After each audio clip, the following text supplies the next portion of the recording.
Oh yeah, it's that time again. Time to do another vegetable. And we are doing, I turned my mic on this time. And we are doing the Oregon Sugar Pod 2 peas. I mean, I love peas. Like, who doesn't love peas? Come on now. And then these ones, you just snap them right off there and bam, down the hatch. So, yeah, we've grown these before. I love them. The only problem is last time, I think we got a bush pea, and this is a pole pea.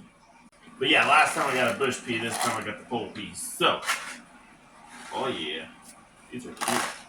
Little cuties. Anyway, I keep saying pole, I mean vine, by the way, in case you didn't know. But you're going to want to plant these in full sun. A crisp snow pea with 28-inch vines that produce heavy yields of pods that are 4-inch to 4.5 inches long. So we're going to take these, and we're only going to do one a piece because every time I plant a pea, it comes up. So we're going to take them, we're going to plant them about an inch deep. Not bad. Pop them in about an inch deep. Wow. Like so. Give them the old slug.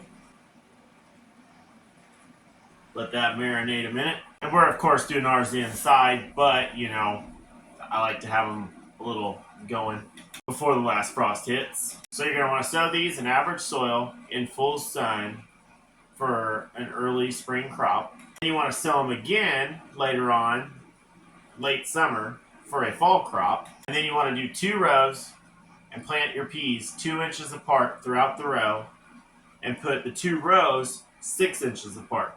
You're going to want to do 24 inches in between each set of 2 rows you do. So 2-inch, 6-inch, 24-inch, so on and so forth until you have the amount that you sowed. Cover them in 1 inch of soil. Then you're going to have about 7 to 14 days until the seedlings will emerge.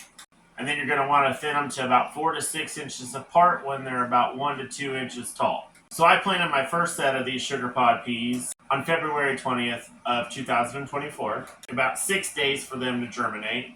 And then March 21st, 2024, which was 30 days, they got a little too high for the germination station. So we have to move them. But, oh yeah.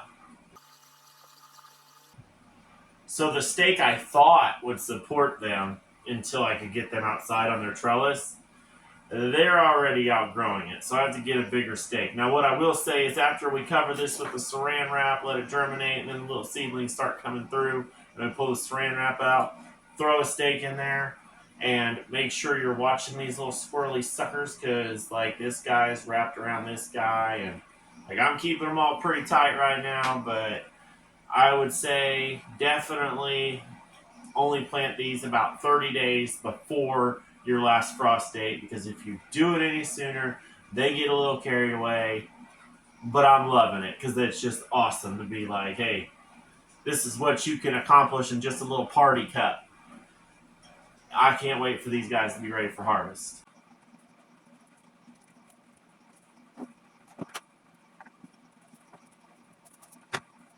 Wrap them in the saran wrap.